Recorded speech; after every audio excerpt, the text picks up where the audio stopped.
can hear the sirens and the noise. Welcome to Brooklyn. And you know, since the pandemic, they think that crime has been getting worse here. They're even putting locks on bagels.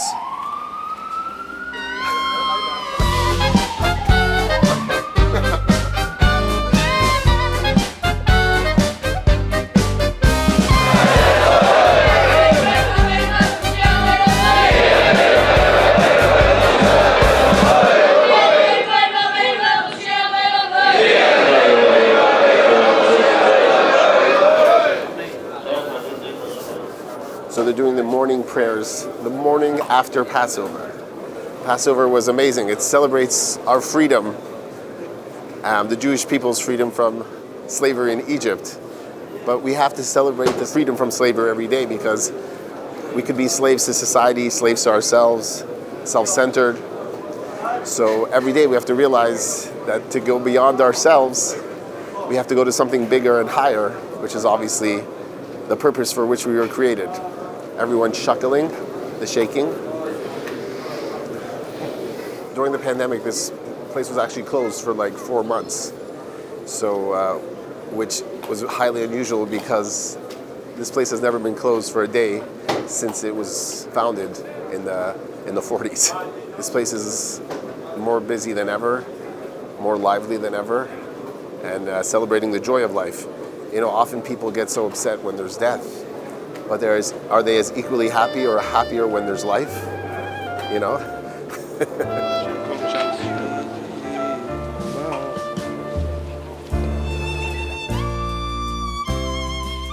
This is an old friend of mine, Rabbi Zalmanov, and he lives in Indiana, right? And Marcus is dying to find out, what are these black boxes on people's heads? Well, they're not GoPros, that's for sure. Right? They're black leather boxes, actually made of real cowhide, and they contain 4 small scrolls, each with a handwritten passage from the Bible. 4 different sections, and if you can tell, if you look up close, there's 4 sections in each one. On the head one, and on the hand one, it's all one section. So in the head version, there are 4 individual scrolls, and on the hand box, they're one long scroll that has those same 4 sections in it. And the Bible commands us to bind it on our head, between our eyes, and on our hands. So one of them you bind by your bicep, which is next to your heart, right? Represents your emotions. And one of the boxes goes on your head, next to your mind, which represents your intellect. So it shows that throughout the day, your emotions and your intellect should be in sync with God and your community and your fellow human beings. So it's a reminder. So he's wrapping it now. He's making the Hebrew letter Shin, which is the first letter of God's name. And now he's wrapping it 7 times because we each have 7 emotions. Religious Jews do it, and obviously there are those that are more religious or less religious, but those that are strictly Orthodox religious will do it every morning, except for on the Sabbath. We remember God with our minds and with our hearts. Welcome to Brooklyn. And I miss this place. Hasofer means the scribe. Don't worry, I'll describe everything to you.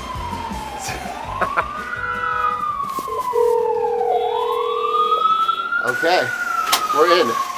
And here they make Judaica items, ritual items, which are used pretty much every day in the Jewish faith by hand from scratch. So they make these the way they've been making them for thousands of years, not with computers and not with machines, but rather they write every letter that goes on the parchment by hand with a quill.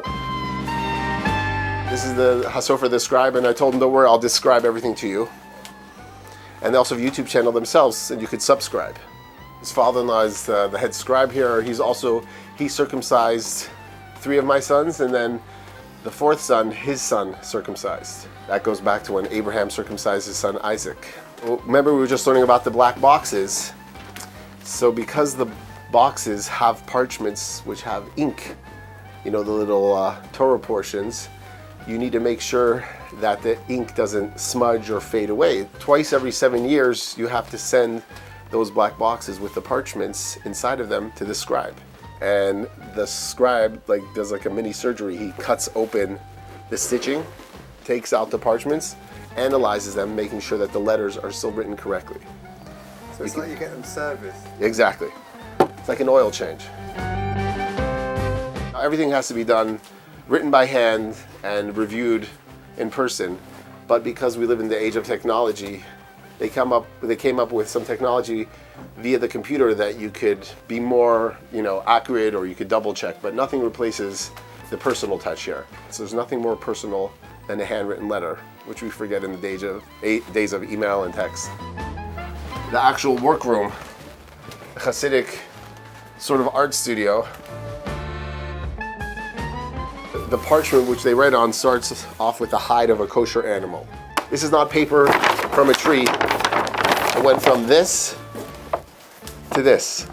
So they take the feather, they cut it down ever so carefully until it becomes this little point. And it's called a kulmis, but it's a quill. And they start writing the Hebrew letters using ink. The best ink comes from gallnuts from Aleppo, Syria. How are the boxes made? Those are not wooden boxes. Those are boxes that come from usually a cow or a calf, and they come from the hardest piece of skin, which is from the cheekbone. This is how it starts off. And they usually do this in Israel. They mold it, and they mold it until eventually it turns into 4 boxes. And eventually it starts looking like this. At some point, it looks like this. This is not from wood, those black boxes. It's from skin. But they harden it until it becomes super hard because they don't want it to get damaged. Reshape it again. It's turning into 4 boxes. And then here we go. Look at this. The last step is they paint it with the ink. They put in the parchments. As you can see here, these are the parchments written with the Hebrew alphabet, different portions from the Bible. Now, sometimes they could be very large, the boxes, like the ones we saw in the synagogue. But look at this. Look how small they could be. Travel size. Every pair of tefillin has the Hebrew letter shin, which has 3 legs. But if you notice, 3 stems on the Hebrew letter shin, which is the first letter of God's name. Turn on the other side, the shin has 4 legs. Why is that? Well, 3 forefathers, Abraham, Isaac, and Jacob, and the 4 mothers, Sarah, Rebecca, Rachel, and Leah. Also 3 plus 4 is 7, the branches of the menorah in the Holy Temple. Most people don't even know that because you just sort of take it for granted. And this is the holiest artifact in Judaism, the Torah scroll. Now, as kids, we're told if, God forbid, a Torah scroll falls on the floor in the synagogue, for example, you have to fast for 40 days. And one of the parts of the ceremony in the synagogue when you read the Torah scroll is you lift up the Torah scroll. So some of them are very big and heavy. So we're always very careful to get somebody who had their Wheaties that morning. Prepare yourself. You're about to enter into a holy space.